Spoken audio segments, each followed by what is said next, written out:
ഉത്തരം ഇതിലുണ്ട് സ്വാമി. കടം പിടിച്ചെടുക്കുന്ന രീതി.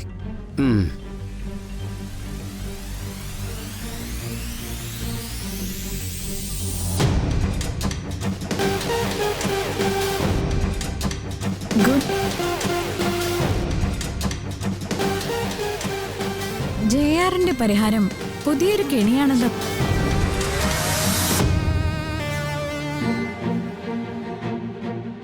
ഇതെവിടുന്നാ ഇത്രയും ബുദ്ധി കിട്ടുന്നത്?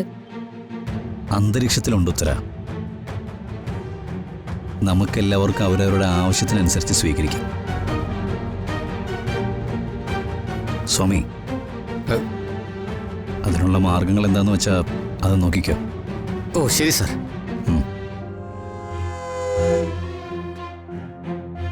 ജെആർ, സത്യത്തിൽ ജെആറിനെ ഈ നാട്ടിലേക്ക് കൊണ്ടുവന്നത് ഞാനാണ്.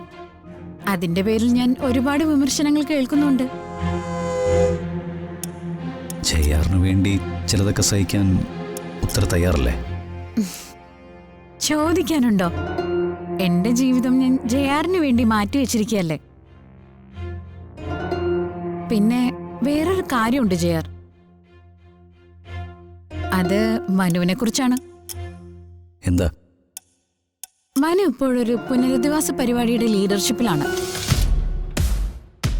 അതുമായി ബന്ധപ്പെട്ട് അയാൾക്കെതിരെ ചില ആരോപണങ്ങൾ വന്നിട്ടുണ്ട്. എന്താരോപണം? എന്തോ ഫണ്ട് തിരിമറിയുമായി ബന്ധപ്പെട്ടാണ്. നോ, മനു അങ്ങനെ ചെയ്യില്ല. പക്ഷേ ഒരു ടോക്കുണ്ട്. 1-2 മീഡിയാസിലൊക്കെ ചെറിയ രീതിയിൽ വന്നിട്ടുണ്ട്. ഉദ്യോഗസ്ഥ തലത്തിലുള്ളവരുടെ സാമ്പത്തിക ഇടപാടിനെ കുറിച്ചാവുമ്പോ വാർത്ത പെട്ടെന്ന് കത്തിപ്പടരും. നോക്കാം. ഇത് ഞാൻ ചോദിക്കുന്നുണ്ടോന്ന് തോന്നരുത്. എല്ലാം വളച്ചെടുത്ത് കയ്യിലാക്കുന്ന ജെആർ ഇതിലിടപെട്ടിട്ടുണ്ടോ? ഏയ് നോ.